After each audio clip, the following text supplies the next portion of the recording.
I was lying on that cold hospital bed, my body still trembling from the anesthesia, when my mother-in-law walked into the recovery room with that look on her face. That disgusted look I'd learned to recognize over 3 years of marriage. "We're not paying for this." Those 5 words hit me harder than the car that had slammed into me 2 days before. My vision was still blurry, my left leg wrapped in bandages from ankle to hip, metal rods holding my shattered bones together. The morphine drip wasn't enough to numb what I felt in that moment. I tried to sit up, but the pain shot through my entire body like lightning.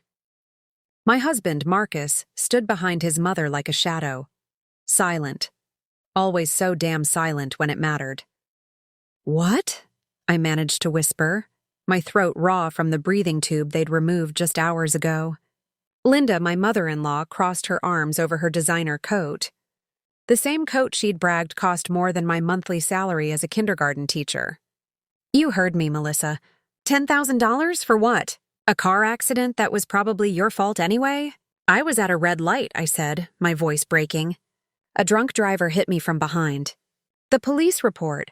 "We don't care about reports," she cut me off, her voice sharp as a knife. "Marcus works hard for his money. We're not throwing it away on your carelessness." I looked at my husband, my 28-year-old husband who'd promised to love me in sickness and in health just 3 years ago. He wouldn't meet my eyes. "Marcus?" I whispered. "Please." He finally looked at me, and what I saw there was worse than his mother's cruelty. It was indifference. Cold, absolute indifference. "Mom has a point, Mel," he said quietly. "Maybe we should look into payment plans or something. 10 grand is a lot of money." The room started spinning, and it wasn't from the medication. We had the money. I knew we did. Marcus had just bought a new truck 2 months ago. $35,000. Cash. His parents had helped with half of it as an early birthday present. But my surgery? My ability to walk again? That was too much to ask. "Your insurance should cover most of it anyway," Linda added, checking her phone like this conversation bored her. "Figure it out yourself. We have a dinner reservation in an hour." They turned to leave, both of them. My husband and his mother, walking away while I lay there broken and alone. "The insurance denied the claim," I called out, hating how desperate I sounded. "Pre-existing condition clause. My childhood scoliosis. They're calling the complications from that, not the accident." Linda paused at the door but didn't turn around. "Not our problem."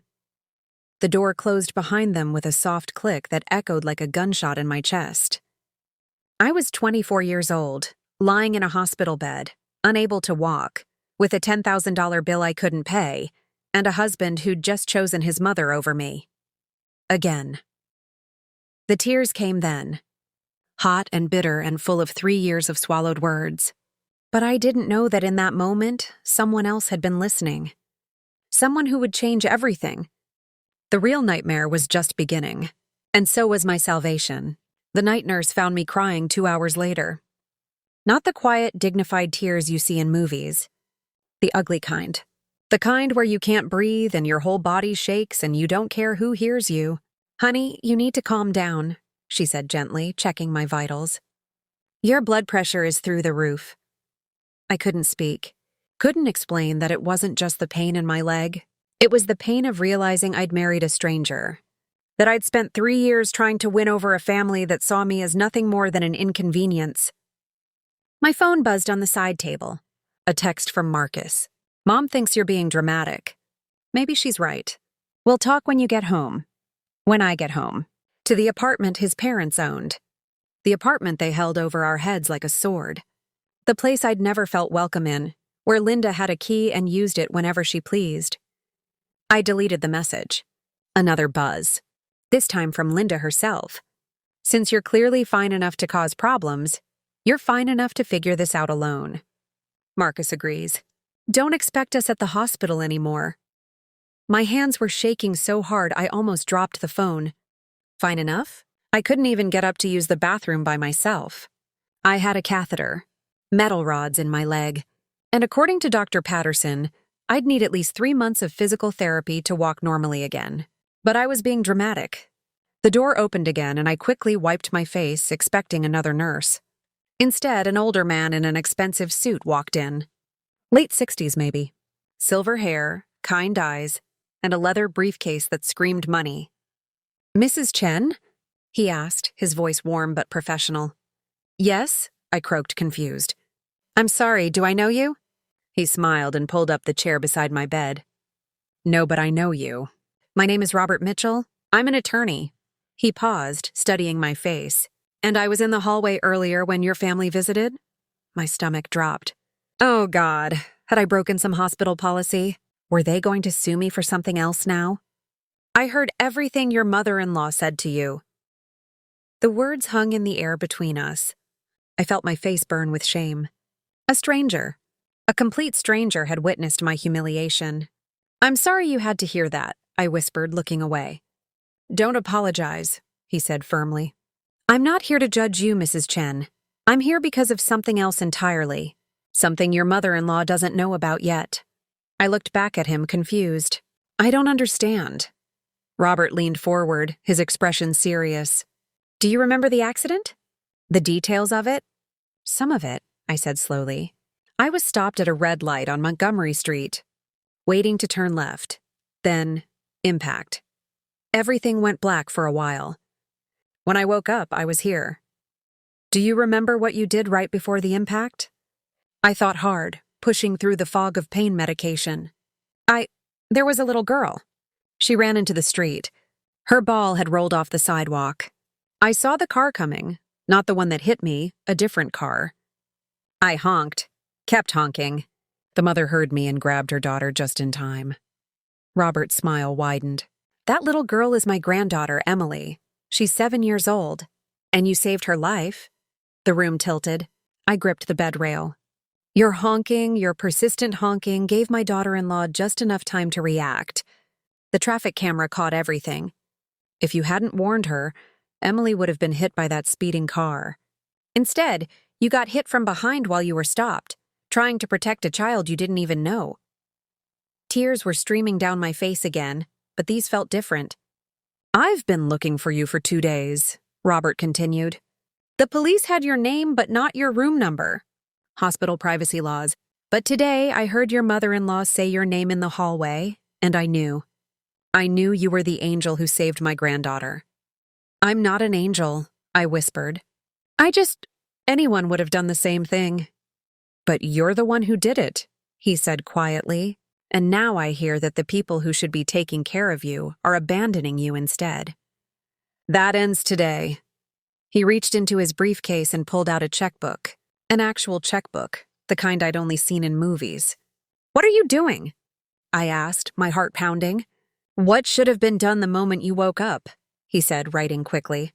"Taking care of the woman who saved my family." But before he could finish, the door burst open. Linda stood there, her face red with fury. And behind her was someone I never expected to see. "What the hell is going on here?" Linda's voice cut through the room like a whip. Marcus shuffled in behind her, still looking at the floor. But there was someone else with them. A woman around my age, maybe 26 or 27, with perfectly styled blonde hair and a designer handbag that probably cost more than my car. Before it was totaled, she looked at me with barely concealed disgust.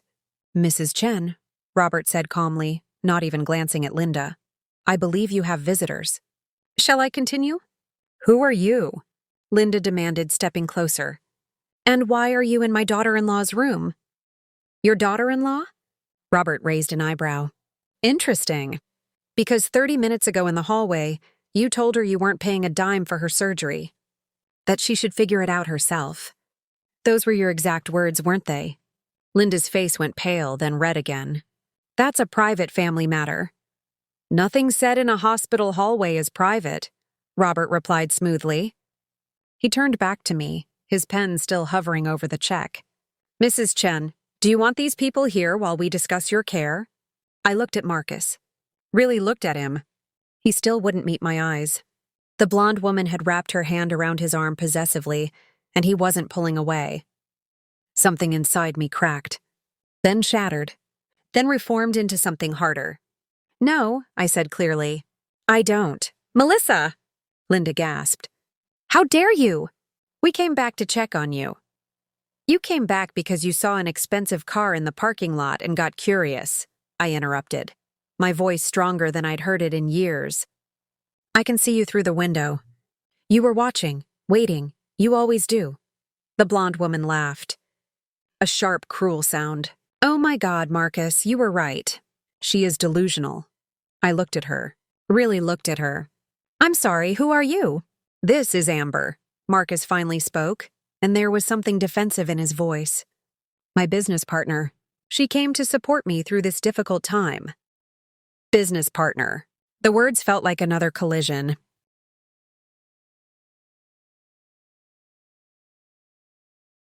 Marcus worked in his father's real estate firm. I'd met all his business partners. Amber wasn't one of them. Since when? I asked quietly. Since 3 months ago, Amber answered for him, her smile vicious. When his father opened the new branch downtown. I'm the lead sales agent. We work very closely together. The emphasis on closely wasn't subtle. Neither was the way she was touching him. Robert cleared his throat. I'm going to ask one more time for you people to leave. Mrs. Chen needs rest, and this conversation can wait. Who the hell do you think you are? Linda snapped. Coming in here, writing checks like some kind of savior? We don't need your charity. It's not charity, Robert said, his voice turning cold. It's gratitude. Mrs. Chen saved my granddaughter's life 2 days ago. While you were worried about dinner reservations, she was lying in surgery because she stopped to protect a child. My child's child. The room went silent. Even Amber's smirk faltered. What? Marcus looked up, confused. What's he talking about? Robert stood, and suddenly the kind old man was gone. In his place was someone who commanded courtrooms. Someone used to winning. Your wife was stopped at a red light when she saw my 7-year-old granddaughter run into traffic. Instead of driving away, instead of ignoring it like most people would, she laid on her horn. She didn't stop honking until my daughter-in-law heard and pulled Emily back to safety. 3 seconds later, a drunk driver slammed into the back of your wife's car at 50 miles per hour. He turned to Linda. While she was being airlifted to this hospital with a shattered femur and internal bleeding, while surgeons worked for 6 hours to save her leg, your concern was dinner reservations. Linda opened her mouth, but nothing came out. And you? Robert turned to Marcus. Your wife saved a child's life and nearly died doing it. And you're standing here with another woman's hand on your arm, calling her delusional. Amber dropped Marcus's arm like it was on fire. I didn't know, Marcus stammered. She didn't tell me about any kid. Because you didn't ask. I screamed, and the words felt like they'd been trapped in my chest for 3 years. You didn't ask how I was. You didn't ask what happened. You just walked in here with your mother and told me I was on my own. My heart monitor started beeping frantically. A nurse rushed in. Everyone out, she said firmly. Now, you're upsetting my patient. We're family, Linda protested. Family doesn't do this, the nurse shot back. She'd been the one who found me crying earlier. She knew. Out, all of you except Mr. Mitchell. Linda looked like she wanted to argue, but Robert's expression stopped her. There was something there, something that promised consequences if she didn't leave. They filed out, Marcus last. He paused at the door. Mel, Don't, I whispered. Just don't. He left. The nurse checked my vitals, gave me something to calm down, and squeezed my hand before leaving Robert and me alone again. I'm sorry, I said, my voice shaking. I'm so sorry you had to see that. Stop apologizing for other people's cruelty, Robert said gently. He finished writing the check and held it out to me. This covers your surgery, your physical therapy, and 6 months of living expenses. No strings attached. I stared at the numbers. $50,000. I can't accept this. Yes, you can, he said firmly. Because you gave me something priceless. My granddaughter's life. Let me give you something in return. Your freedom. Outside my door, I could hear Linda's voice rising, arguing with someone. And then another voice joined in. A voice that made Robert smile. And that, he said, would be my son, Emily's father, who's also a doctor at this hospital. The door opened, and everything changed again. The man who walked through my door looked like a younger version of Robert, Same strong jaw, same kind eyes, but with dark hair and a white coat with Dr. James Mitchell, chief of surgery, embroidered on the pocket. Behind him, I could hear Linda's voice in the hallway, shrill and demanding. "You can't keep us from seeing her. We're her family." "Actually, I can," Dr. Mitchell said calmly, not even turning around. "Hospital policy allows patients to refuse visitors who cause them distress. Mrs. Chen's blood pressure spiked dangerously after your last visit. Security is escorting you to the lobby now." He closed the door on Linda's protests and turned to me with a warm smile. "Mrs. Chen, I'm James Mitchell. I heard you met my father. Your father is very generous," I managed, still clutching the check like it might disappear. "My father is grateful," James corrected. "We both are. My daughter, Emily, she's everything to us. When I saw the traffic camera footage, when I realized what you did..." His voice cracked slightly. "You didn't hesitate. The drunk driver was swerving through traffic. You saw Emily and you saved her." "I didn't think," I whispered. "I just reacted." "Exactly," Robert said softly. "You're a good person, Melissa. And good people deserve good things, not whatever that was out there." James pulled up another chair. "I've been reviewing your case with Dr. Patterson. Your surgery went well, but you're going to need intensive physical therapy. 3 months minimum, possibly 6. Dr. Patterson is excellent, but I want to bring in Dr. Sarah Chen from our orthopedic rehabilitation team. She's the best in the state. I can't afford..." I started. "It's covered," James interrupted gently. "All of it. Consider it part of our family's thank you. Emily wants to meet you, by the way. My wife, Jennifer, she's been crying for 2 days. Happy tears? Grateful tears. When you're feeling better, we'd love to have you over for dinner." I couldn't speak, couldn't process this. 12 hours ago, I'd been abandoned by my husband. Now strangers were treating me like family. "There's something else," James said, his expression turning serious. "I was doing rounds earlier when I overheard your mother-in-law in the hallway. Before my father found you. She was on the phone with someone." My stomach tightened. "What did she say?" "She was talking about your apartment. Their apartment, technically. She told whoever was on the phone that they were going to evict you the moment you were discharged. That they'd already contacted their lawyer." The check in my hand suddenly felt heavier.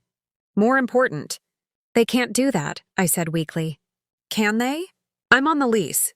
Robert and James exchanged a look. "Is your name on the lease?" Robert asked carefully. I thought back. 3 years ago, moving in, Linda had insisted Marcus sign everything. "It's easier this way," she'd said. "Less paperwork. You trust your husband, don't you?" "No," I whispered. "No, it's not." "Oh, God. They're going to put me on the street while I can't even walk." Robert's jaw tightened. "Not if I have anything to say about it. I'm calling my firm right now. We'll have someone here within the hour."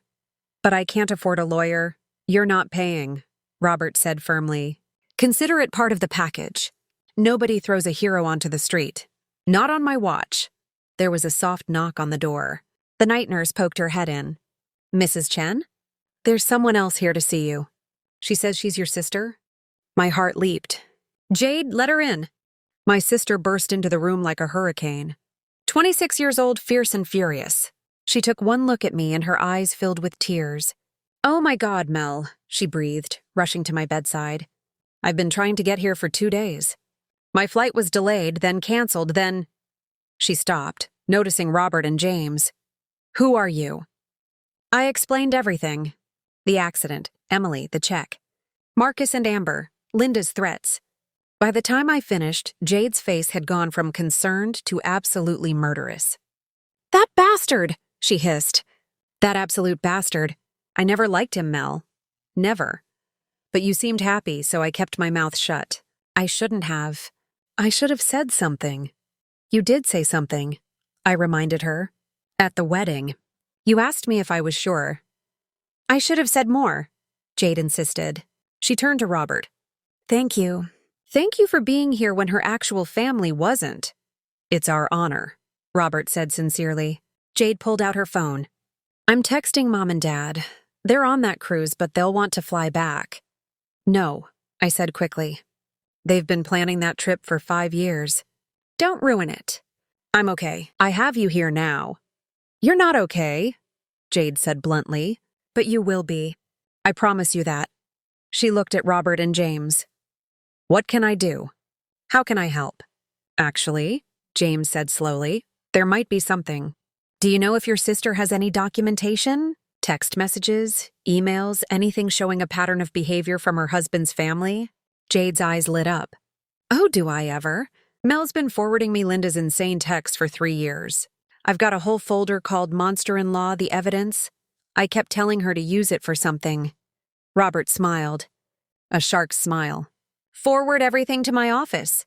Every text. Every email. Every voicemail. My associate is going to build a case that will make them regret ever crossing your sister. What kind of case? I asked nervously. Emotional distress, for starters, Robert said. Potentially constructive eviction if they try to throw you out. And depending on what else we find, possibly more. These people clearly think they're untouchable. Time to prove them wrong.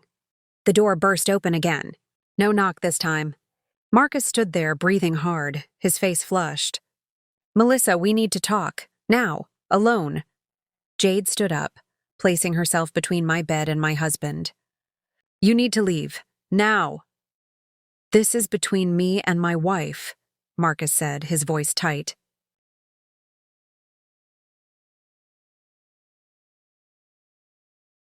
Your wife who you abandoned in a hospital bed? Jade shot back. That wife? You don't understand, Marcus said desperately. Mom is furious. She's saying crazy things. She wants to... He stopped, noticing Robert and James. This is a private conversation. Then perhaps you should have come alone, James said coolly, instead of bringing your business partner to mock your injured wife. Marcus's face went red. Amber is just... We know what Amber is, Jade interrupted. The question is, does your wife? The way Marcus's eyes shifted told me everything I needed to know. And in that moment, I realized something. The accident hadn't just broken my leg. It had broken the spell I'd been under for 3 years. Get out, I said quietly. Marcus blinked. What? Get out! My voice was stronger this time. I don't want you here. Melissa, you're being ridiculous, Marcus said, taking a step closer. Jade moved to block him. We need to discuss this like adults. Mom is talking about the apartment, about our finances, about throwing me onto the street? I finished. I know. Dr. Mitchell heard her on the phone. Marcus's face went pale. She wasn't serious. She's just upset. She told me to figure out my $10,000 surgery myself while I was lying here with metal rods in my leg. I said, my voice shaking. She called me careless, dramatic. You stood there and agreed with her. So forgive me if I don't believe she's just upset. That's not fair, Marcus protested. You don't understand the pressure I'm under. Mom and Dad, they have expectations. The business, the family image. The family image? I screamed, and the heart monitor started beeping again. I almost died. I saved a child's life and almost died, and you're worried about your family's image. The nurse rushed back in. Mr. Chen, you need to leave now. Final warning. I'm her husband, Marcus said desperately. You can't keep me out. Actually, I can, James said, standing up. His voice had lost all warmth. As chief of surgery, I have the authority to ban visitors who pose a threat to patient recovery. You've raised her blood pressure twice in one evening. Security! 2 security guards appeared at the door within seconds. They must have been waiting nearby. This is insane, Marcus said, backing toward the door. Melissa, please. Be reasonable. We can work this out. Were you sleeping with her? I asked suddenly. The question I'd been too afraid to ask. The silence was deafening. It's not what you think, Marcus finally said. That's not a no, Jade said coldly. Marcus looked at me and I saw it. The guilt. The shame. But also something worse. Relief. Relief that it was finally out in the open. How long? I whispered. Melissa, how long? He flinched. 4 months. But it's not serious. It's just... Mom introduced us. She thought Amber would be good for the business. She's from a good family, connected, and you and I, we've been distant lately. I've been working 60 hours a week, I said numbly. Teaching kindergarten during the day, tutoring at night, trying to save money because you said we needed to impress your parents. Trying to be good enough for your family, and you've been sleeping with someone else. It just happened, Marcus said weakly. I didn't plan it. 4 months isn't just happened, Jade spat. 4 months is a choice. Multiple choices. Every single day. Robert stood up and his presence filled the room. Mr. Chen, I'm going to give you some free legal advice. Leave now. Don't come back unless your wife explicitly requests it. Don't call. Don't text. And for God's sake, don't let your mother anywhere near this hospital again. Because everything you've said in this room? My son recorded it. Marcus's eyes went wide. He looked at James, who held up his phone. Hospital security protocol, James said smoothly. We record all confrontations for liability purposes. And this certainly qualifies. It was a lie. I could tell it was a lie. But Marcus didn't know that. You can't do that, Marcus stammered. That's illegal. Is it? Robert smiled. Feel free to consult with your family's lawyer. I'm sure they'll explain the finer points of consent laws in medical facilities. In the meantime, my firm will be in touch. We'll be filing for a restraining order first thing Monday morning. A restraining order? Marcus looked panicked now. On what grounds? Emotional abuse, Robert said calmly. Abandonment. Financial coercion. And depending on what else we find, possibly more. My associate specializes in family law. She's very good at her job. You can't do this, Marcus said, looking at me desperately. Mel, tell them. Tell them this is crazy. I looked at my husband. The man I'd loved for 5 years, married for 3. The man who'd promised to protect me, honor me, cherish me. The man who'd walked away when I needed him most. I want a divorce, I said clearly. The words hung in the air like smoke after an explosion. Marcus stared at me. You don't mean that. I've never meant anything more in my life. You're upset, Marcus said quickly. You're on medication. You're not thinking clearly. When you get home... She's not going home, Jade interrupted. Not to your home anyway. She's coming with me. She can't, Marcus said. The apartment is in my name. Her stuff is there. You can't just... Actually, she can, Robert said. And she will. We'll arrange for her belongings to be collected. You'll be served with divorce papers within the week. Divorce papers? Marcus laughed, but it sounded hollow. Over one fight? Melissa, come on. You're throwing away 3 years of marriage because of one bad day? One bad day? I repeated slowly. Marcus, your mother has made every single day of our marriage difficult. She criticizes everything I do. My cooking. My clothes. My job, my family. She has a key to our apartment and uses it whenever she wants. She rearranges my kitchen. She goes through my things. And you've never once stood up for me. She's my mother, Marcus said weakly. And I'm your wife, I shot back. Or I was supposed to be. But I've spent 3 years coming in second place. Third place, dead last. I've made myself smaller and quieter and more convenient, and it's never been enough. And now I find out you've been cheating on me. With someone your mother picked out. Someone from a good family. My voice broke on the last words. I'm 24 years old, I continued. I almost died 2 days ago, and the people who should have been here weren't. But strangers were. Strangers showed me more kindness in 1 hour than your family has shown me in 3 years. That tells me everything I need to know. Marcus opened his mouth, but nothing came out. Sir, you need to leave now, one of the security guards said firmly. Marcus looked at me one last time. You'll regret this. When the money runs out, when reality hits, you'll come back, and I don't know if I'll be there. I'm counting on you not being there, I said softly. They escorted him out. I could hear him arguing all the way down the hallway, his voice getting fainter and fainter until it disappeared completely. Then I broke down. Completely, utterly. 3 years of holding myself together, shattered. Jade climbed onto the bed carefully, avoiding my injured leg, and held me while I sobbed. You did the right thing, she whispered. I'm so proud of you.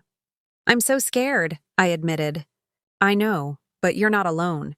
Not anymore. Robert squeezed my hand. My associate will be here tomorrow morning.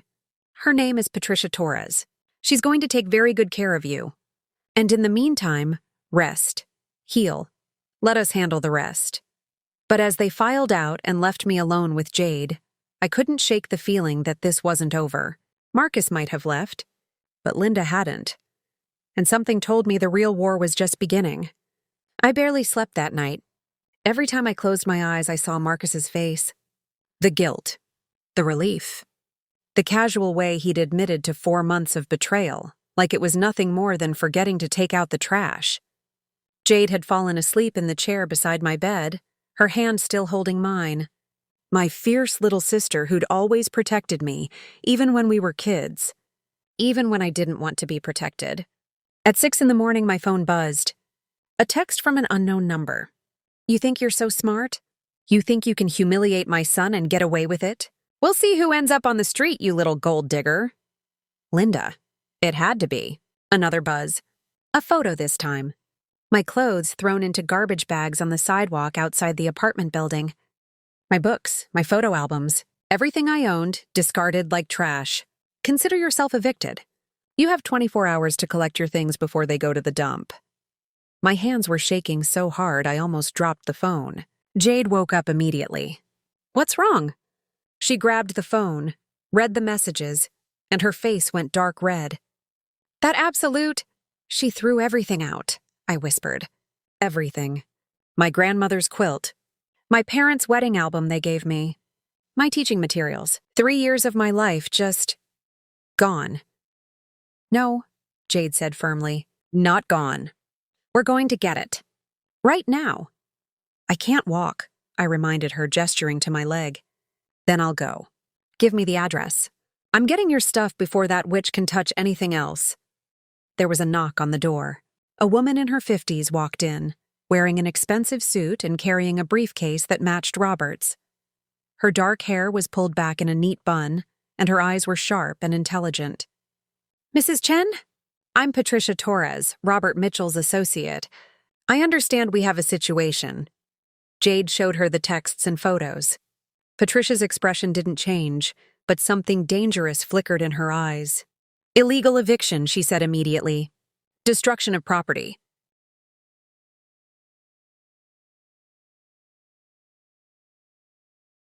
Possibly theft, depending on the value of the items. And sent via text message, which means we have documentation. She smiled. Your mother-in-law just made a very expensive mistake. Can we sue her? Jade asked eagerly. We can do better than sue her, Patricia said. We can get a restraining order, file a police report for illegal eviction, and ensure she pays for every single item she's damaged or discarded. But first, we need to secure your sister's belongings. She pulled out her phone and made a call. Marcus? Patricia Torres, attorney for Melissa Chen. Your mother has illegally evicted my client and disposed of her property. You have 1 hour to ensure everything is returned undamaged, or I'm filing charges for theft and property destruction. Do you understand? I couldn't hear his response, but Patricia's smile was terrifying. I don't care what your mother says. You're legally liable as the leaseholder. 1 hour. And if I find out anything is missing, I'll make sure this follows you for the rest of your career. She hung up and turned to Jade. Give me your number. I'm sending a moving company to meet you at the address. They'll document everything, photograph any damage, and ensure it's all safely stored. You're not doing this alone. How much will that cost? I asked weakly. Nothing, Patricia said firmly. Robert's orders. Consider it part of the gratitude package. Within 20 minutes, Jade was gone, armed with Patricia's business card and a moving crew. Patricia pulled up a chair and opened her briefcase. Now let's talk about your divorce. My stomach clenched. Already? The faster we move, the less time they have to hide assets or manipulate the situation, Patricia explained. Your husband admitted to infidelity in front of witnesses yesterday. That's grounds for fault-based divorce in this state. Which means you're entitled to a larger share of marital assets. We don't have any assets, I said bitterly. Everything belongs to his parents. The apartment. The car he drives. Even his job is at their company. Patricia's smile was sharp. Are you sure about that?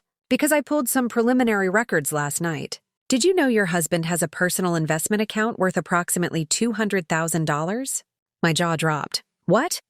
Money from his parents, yes, but transferred into his name. Legally his property, which makes it marital property. You're entitled to half. I didn't know, I whispered. He never told me. We have a joint checking account with barely $5,000 in it. He always said we were saving, that we couldn't afford much. While he drove a $35,000 truck and took his business partner to expensive restaurants, Patricia finished grimly. I pulled his credit card statements. He's spent over $15,000 in the last 4 months on dinners, hotels, and gifts, none of which were for you. The betrayal hit me all over again, not just the cheating. The lying, the systematic deception while he made me feel guilty for buying myself a $20 dress.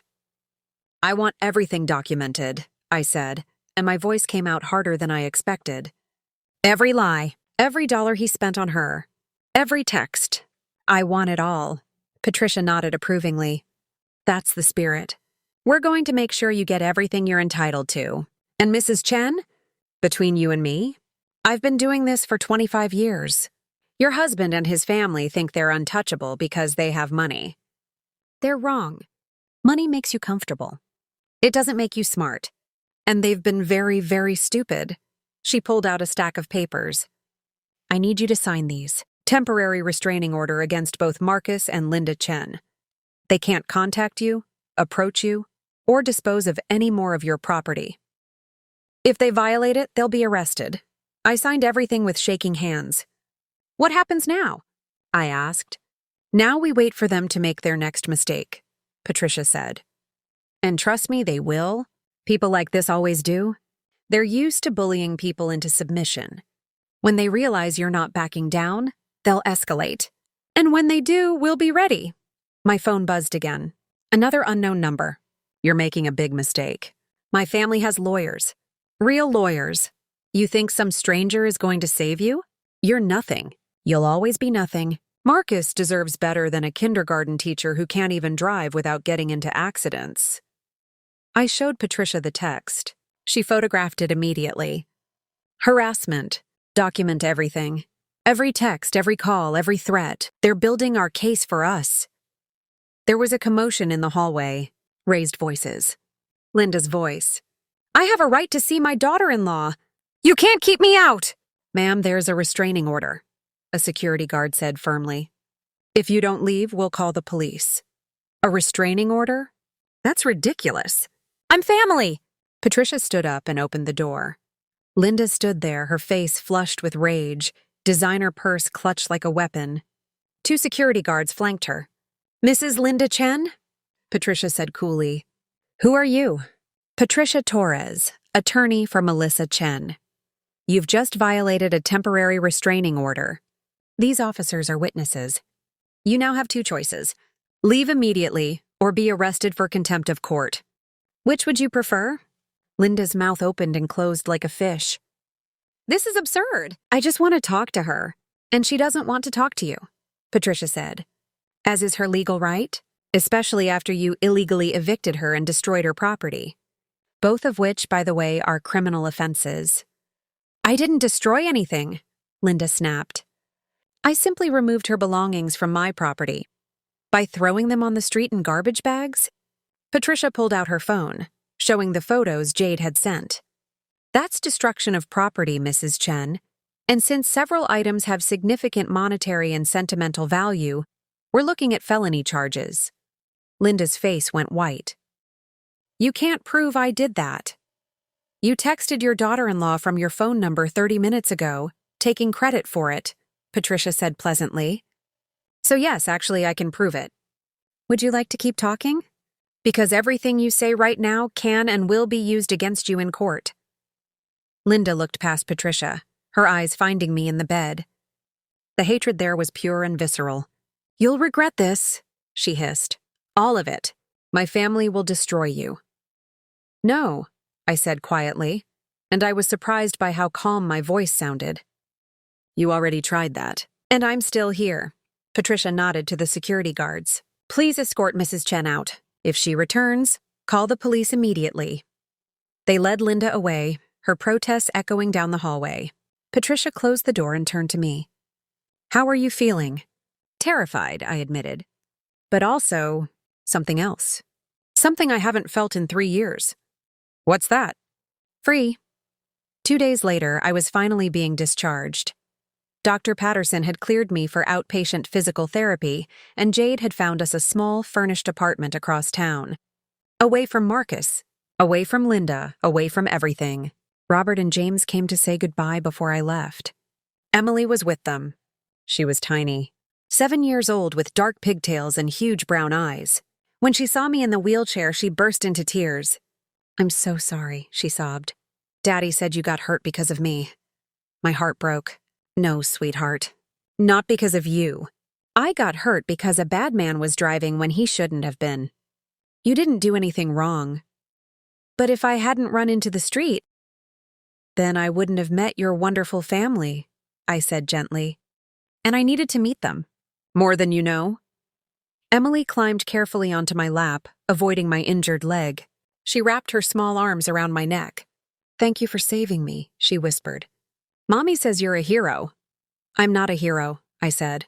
"I'm just someone who saw a little girl who needed help." "That's what heroes do," Emily said seriously. She pulled back and pressed something into my hand. A drawing. Crayon on construction paper. 2 stick figures holding hands. One tall, one small. "That's you and me," Emily explained. "We're friends now. Forever friends. Daddy says forever friends are family you choose." I couldn't speak, could only nod as tears streamed down my face. James squeezed my shoulder. "You call us if you need anything." "Anything at all. You're part of our family now, Melissa. Whether you like it or not." Robert handed me an envelope. "The moving company stored everything safely. Here's the inventory list, and Patricia will be in touch about the next steps with the divorce." "I don't know how to thank you," I managed. "You already did," Robert said simply. "You saved our Emily. That's worth more than anything we could ever give you." They left, and Jade wheeled me out to her car. The sun was bright. Too bright. I'd been in that hospital room for 4 days, but it felt like a lifetime. "Ready?" Jade asked. "Ready?" We were halfway to the apartment when my phone rang. Patricia. "Melissa, we have a problem," she said without preamble. "Marcus filed a counter-petition this morning. He's claiming you abandoned the marriage, that you refused reconciliation, and he's asking for spousal support." "What?" I nearly dropped the phone. "He's the one who cheated." "I know, and we can prove it. But he's claiming the affair started after you emotionally abandoned him. His lawyer is good. Not great, but good enough to be annoying." "What does this mean?" I asked, my stomach churning. "It means court. Probably in about 2 weeks. Can you handle that?" I looked down at my leg, at the wheelchair folded in Jade's back seat, at the envelope from Robert containing everything I owned in the world. "Yes," I said.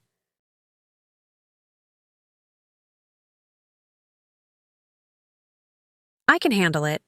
"Good, because there's more. Linda filed a harassment complaint against you." "Against me?" "She's claiming you threatened her at the hospital, that you're using the Mitchell family to intimidate her. It won't hold up, but it's designed to drain your resources and make you look unstable." Jade was listening, her knuckles white on the steering wheel. "These people are insane." "They're desperate," Patricia corrected. "Which makes them dangerous.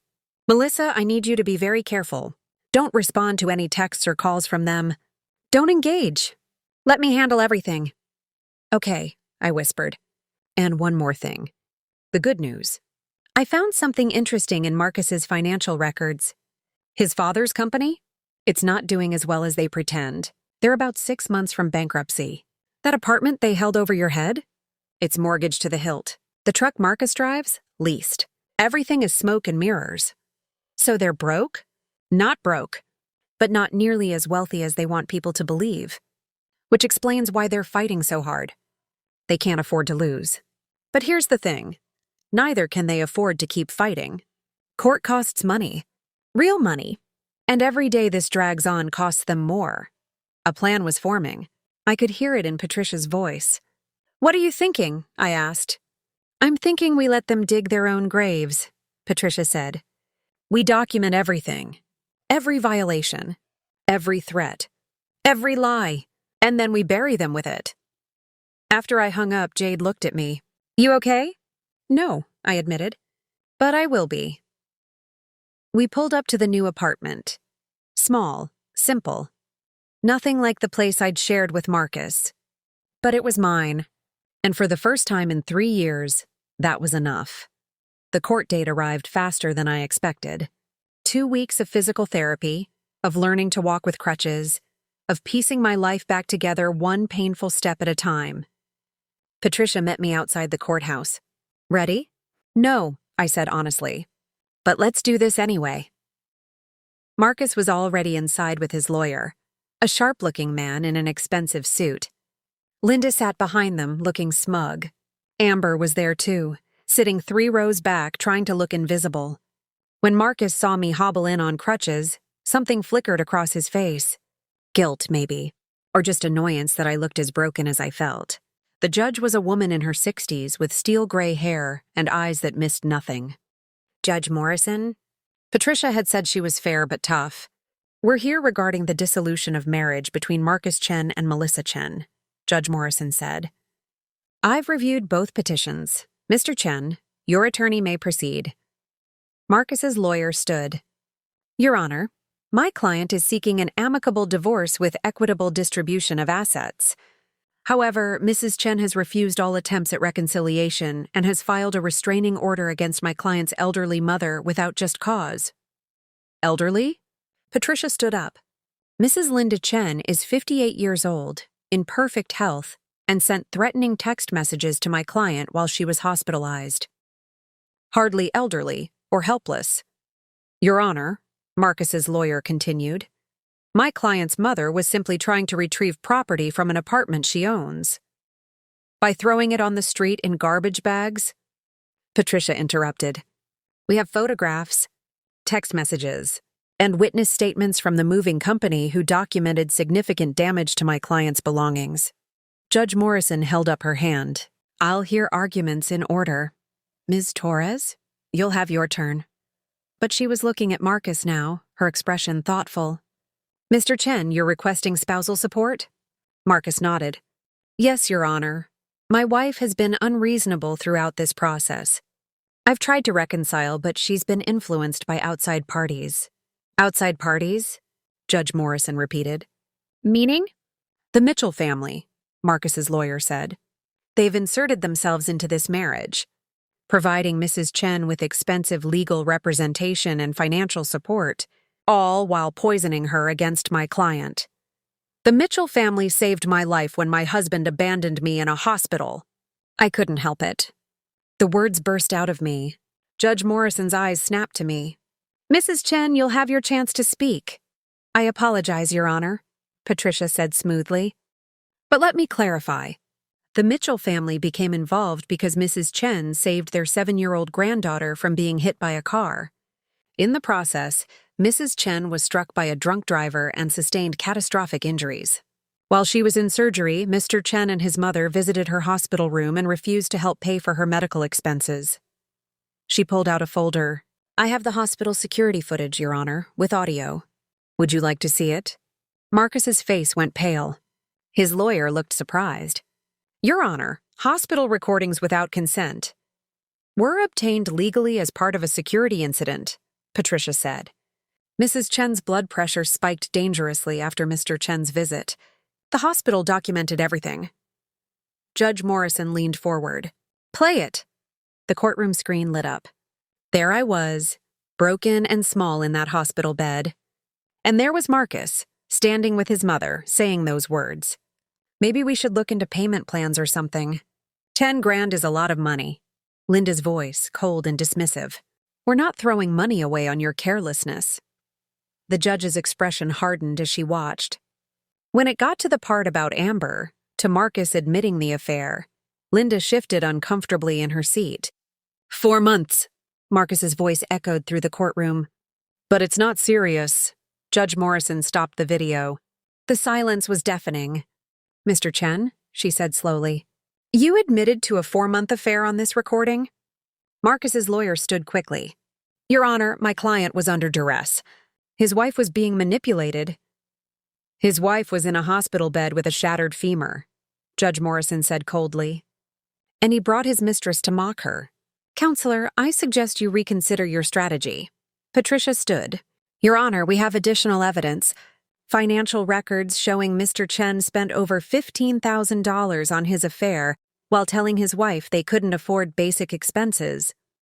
Credit card statements showing hotel visits, expensive dinners, jewelry purchases. None for Mrs. Chen. She laid out document after document, each one another nail in Marcus's coffin. We also have text messages from Mrs. Linda Chen threatening my client, photographs of the illegal eviction, and testimony from multiple witnesses regarding the emotional abuse Mrs. Chen suffered throughout this marriage. Your Honor, Marcus's lawyer tried again. My client's mother acted out of concern. Concern? Judge Morrison looked at the photos of my belongings scattered on the sidewalk. This looks like malice, Counselor. Not concern. She turned to Marcus. Mr. Chen, why should I award you spousal support when you have a 6-figure investment account and a job at your family's company, while your wife is a kindergarten teacher recovering from severe injuries sustained while saving a child's life? Marcus opened his mouth. Closed it. He had nothing.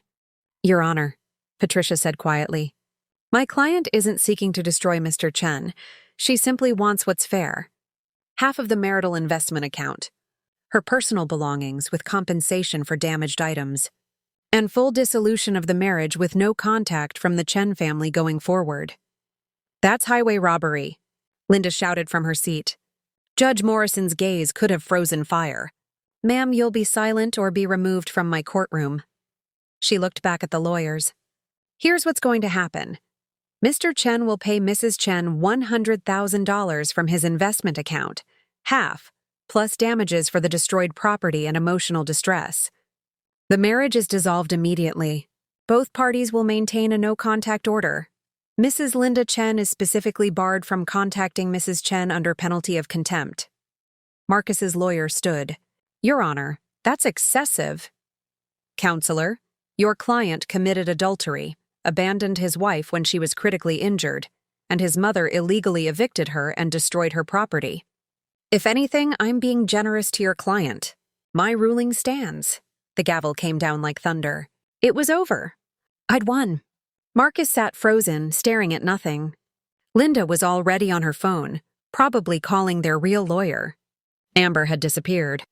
Patricia squeezed my hand. You did it. But as we left the courthouse, I saw Linda watching me from across the parking lot. Her expression wasn't defeated. It was calculating. And I realized the judge's order wouldn't stop her. Nothing would stop her. Not until she got what she wanted. Revenge. 3 days after the court hearing, I was in my new apartment doing physical therapy exercises when Jade burst through the door, her face white as paper. Mel, we have a problem. I looked up from my leg stretches, alarm bells ringing. What kind of problem? Linda filed a lawsuit. Against the Mitchells. My blood ran cold. What? Jade showed me her phone. A news article. Chen family files lawsuit against prominent attorney. Claims undue influence and defamation. I read it with shaking hands. Linda was claiming that Robert had manipulated me. That the Mitchells had inserted themselves into my marriage for publicity. That they'd coached me to lie about Marcus and fabricated evidence. She's claiming emotional distress, Jade said. Seeking $2 million in damages. And she's going after their reputation. She leaked the story to 3 different news outlets this morning. My phone started ringing. Patricia. Have you seen it? She asked immediately. Just now.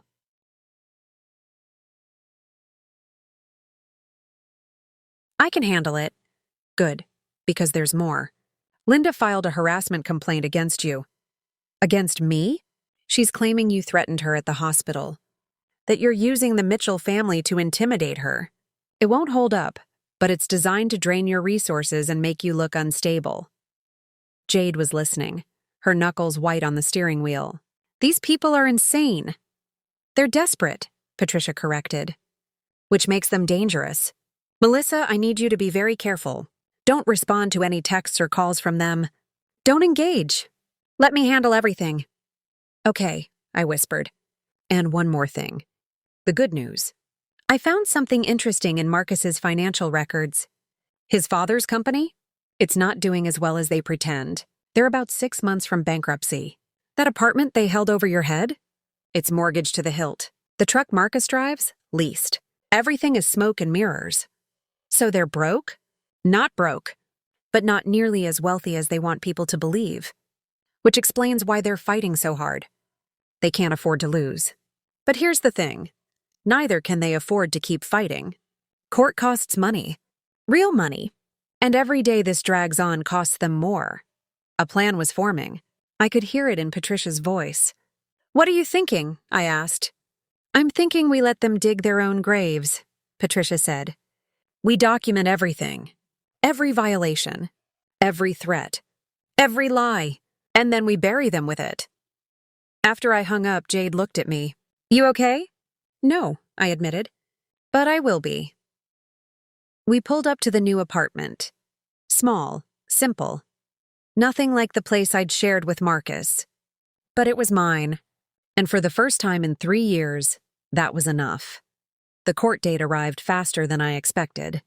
2 weeks of physical therapy, of learning to walk with crutches, of piecing my life back together one painful step at a time.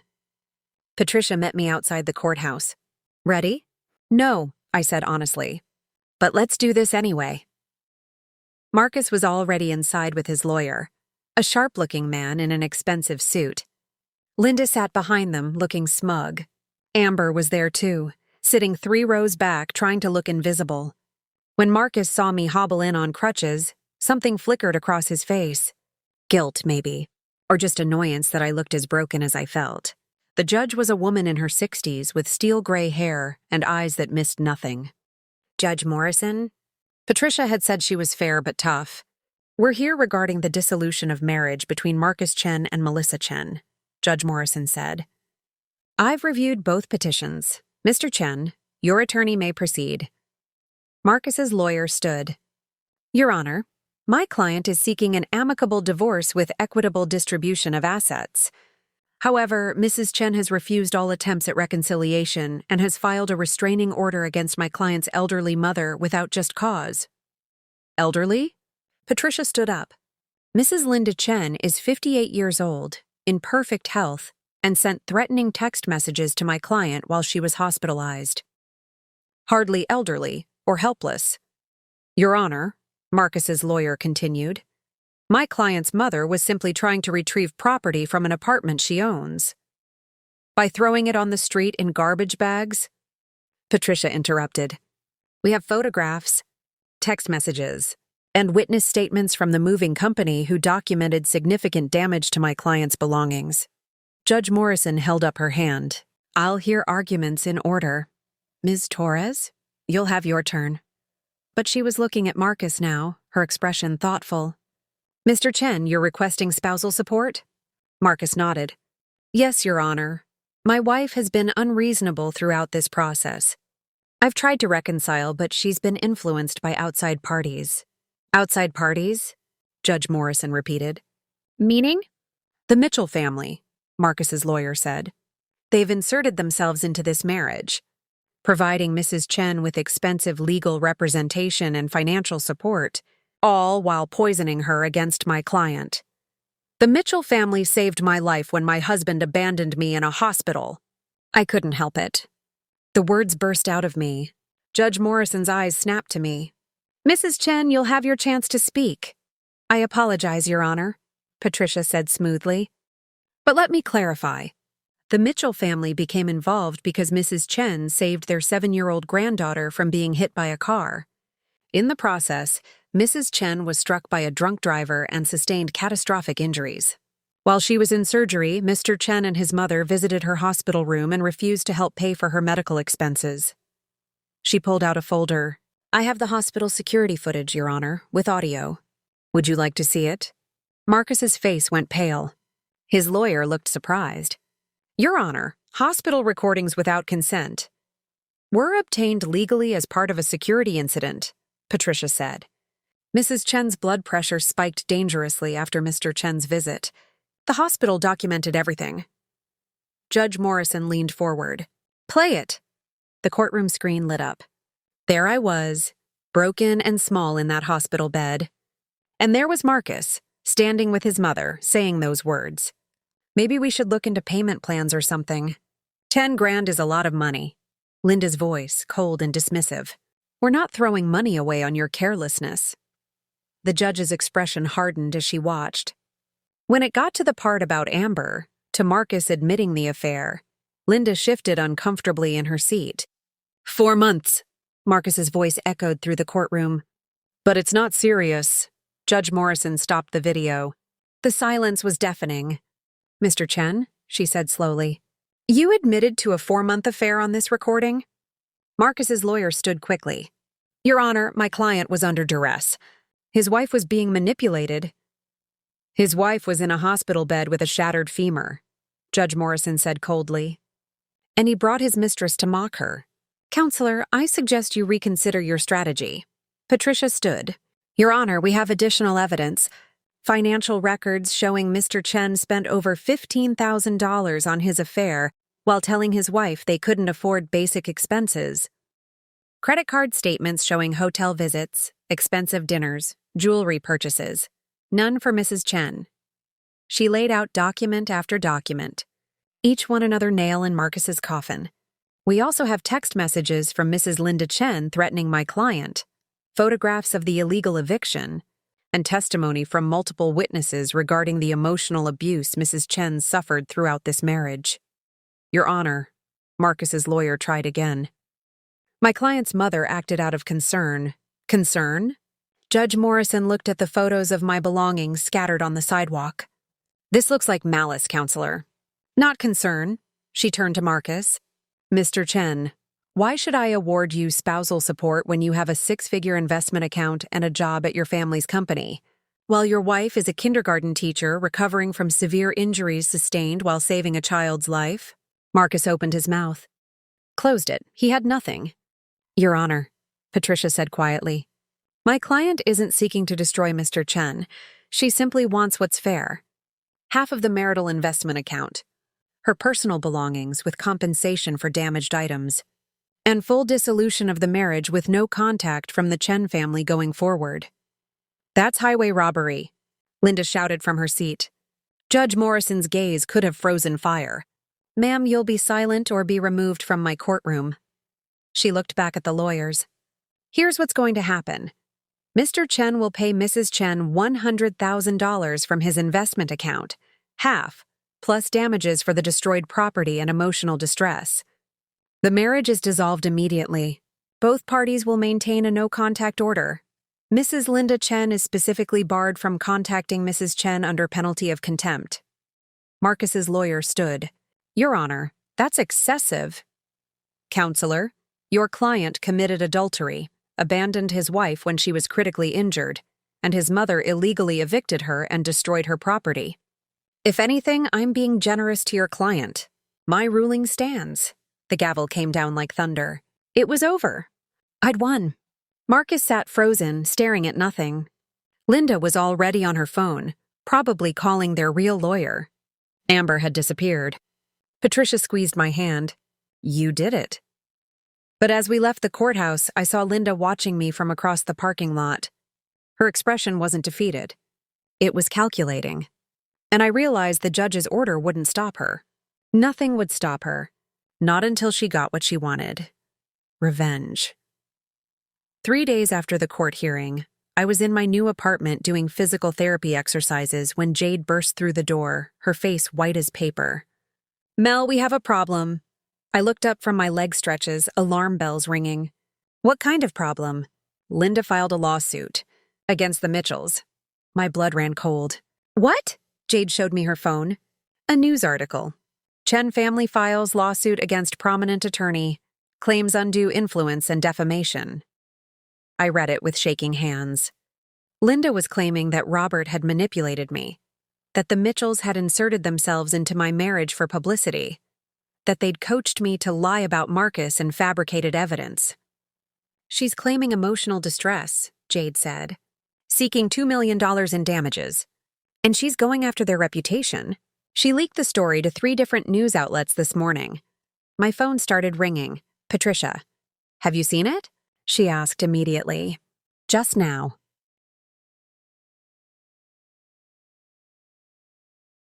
Patricia, I'm so sorry. This is my fault. Stop. This is exactly what I expected. Linda Chen is desperate, and desperate people do stupid things. This lawsuit is going nowhere, but that's not the real problem. What's the real problem? The Mitchells are public figures. Robert's firm handles high-profile cases. This kind of publicity can damage them professionally, even if the lawsuit fails. Linda knows that. She's weaponizing the court system. I felt sick. The Mitchells saved my life. They gave me everything. And now they're being attacked because of me. They're being attacked because Linda Chen is a vindictive woman who can't accept losing, Patricia said firmly. But here's what you need to know. Robert called me this morning. He's not backing down. Neither is James. They want you to know they're with you no matter what. I can't let them fight my battles, I said. This isn't fair to them. Life isn't fair, Melissa. You of all people should know that. But here's something Linda doesn't know. Something that's going to change everything. What? The drunk driver who hit you? He just took a plea deal. Part of that deal included revealing who supplied him with alcohol that night. And guess whose name came up? My heart stopped. Whose?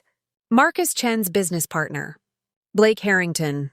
Turns out there was a party at the Chen family's real estate office that night. The drunk driver was a client. Blake overserved him, knew he was intoxicated, and let him drive anyway. Oh my God! It gets better. Blake is Linda's nephew, and Marcus knew about the party. There are security camera recordings showing Marcus and Blake laughing about how drunk the client was before he left. Neither of them stopped him. The room was spinning. Marcus knew? He knew the man who hit me came from their office? And never said a word. Because if that connection came out, it would open them up to massive liability. They could lose everything. Jade grabbed my hand. That's why Linda's going nuclear. She's trying to destroy the Mitchells before they can investigate and find this information.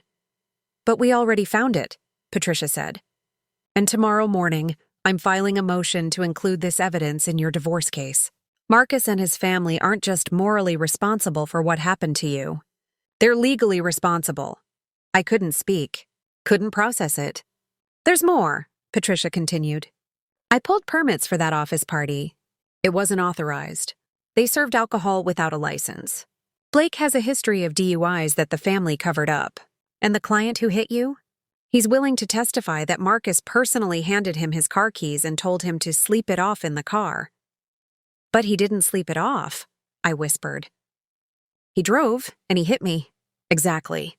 This isn't just about your divorce anymore, Melissa.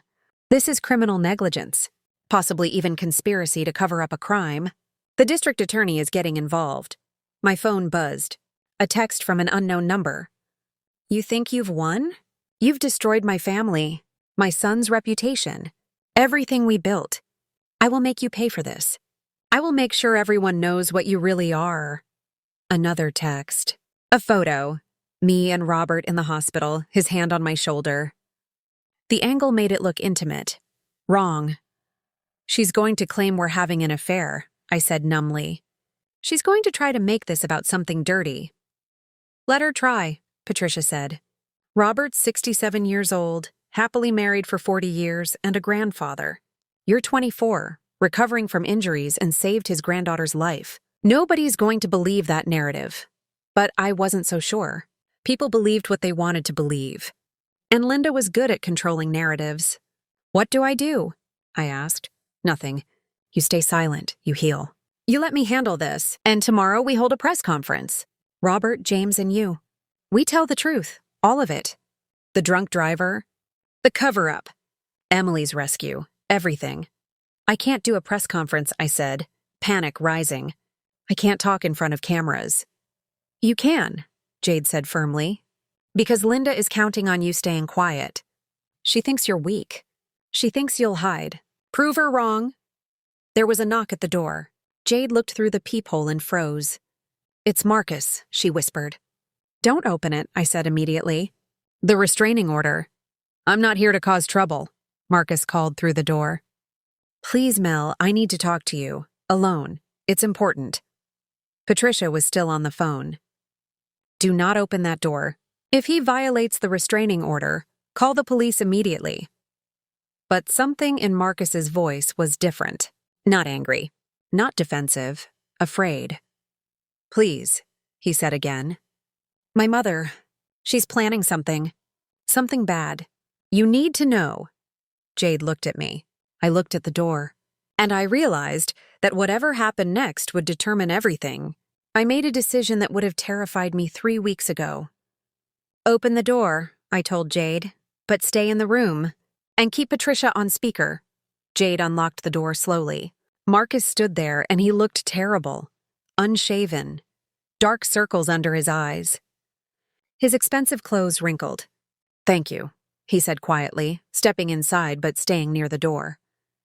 I know I have no right to be here. You don't, I agreed. You have 2 minutes. Talk. Marcus took a deep breath. My mother is planning to accuse you of extortion. She's going to claim you orchestrated the entire accident, that you deliberately got hurt to trap the Mitchells into giving you money. That's insane, Jade said. I know, but she's desperate. The family business is failing. The lawsuit was a stalling tactic, but the information about Blake and the drunk driver, if that comes out, we're finished. Criminally and financially. Good, I said flatly. Mel, please listen. My mother hired a private investigator. He's been following you, taking pictures. She's going to twist everything. Make it look like you and Robert Mitchell are having an affair. That you seduced him for money. Let her try, I said, and the strength in my voice surprised even me. I saved a 7-year-old girl's life. I nearly died doing it, and your family tried to destroy me for it. I'm done being afraid of Linda. Marcus looked at me like he was seeing me for the first time. You've changed. No. I just stopped pretending to be smaller than I am. For you, for your mother, for people who never deserved it. I'm sorry, Marcus whispered. For all of it. The affair. The hospital, everything, you were right. I chose my mother over you. Every single time. And I lost the best thing that ever happened to me. You lost it the moment you let Amber touch your arm and didn't pull away, I said. You lost it when you stood silent while your mother called me careless. You lost it when you cared more about a truck than your wife's ability to walk. The affair was just the final proof. I know, and I'll regret it for the rest of my life. He reached into his jacket and pulled out an envelope. This is everything. The private investigator's reports, photos, audio recordings my mother made of her conversations with her lawyer, plans to forge documents, everything. Patricia's voice came through the phone speaker. Mr. Chen, are you aware that giving us this information could incriminate you? Yes, Marcus said. But I'm done. I'm done watching my mother destroy people. I'm done being complicit. My father doesn't even know half of what she's been doing. When he found out about Blake and the drunk driver, he had a breakdown. He's in the hospital now. Heart attack.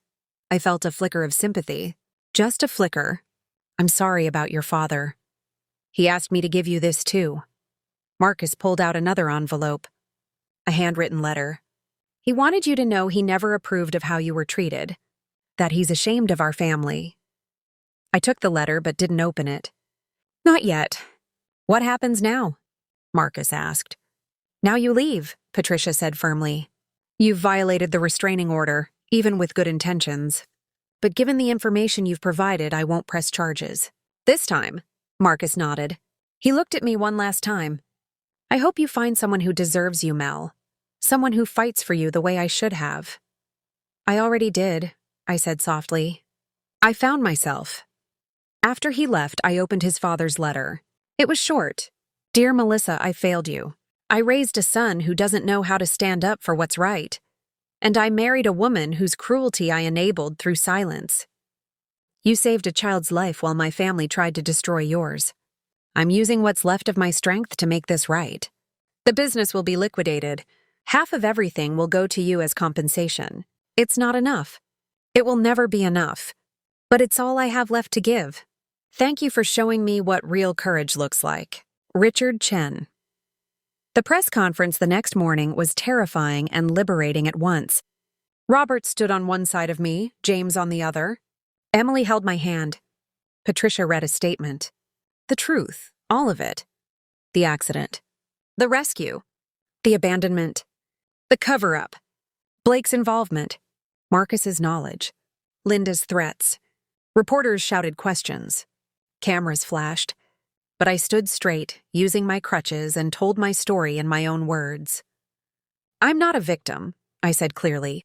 I'm a survivor, and I'm done letting people who lack basic human decency make me feel small. The story went viral within hours, not Linda's twisted version. The truth.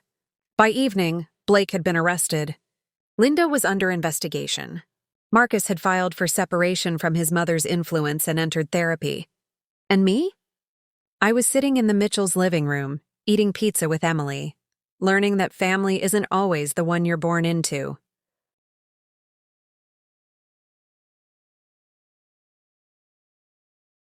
Sometimes it's the one that catches you when you fall.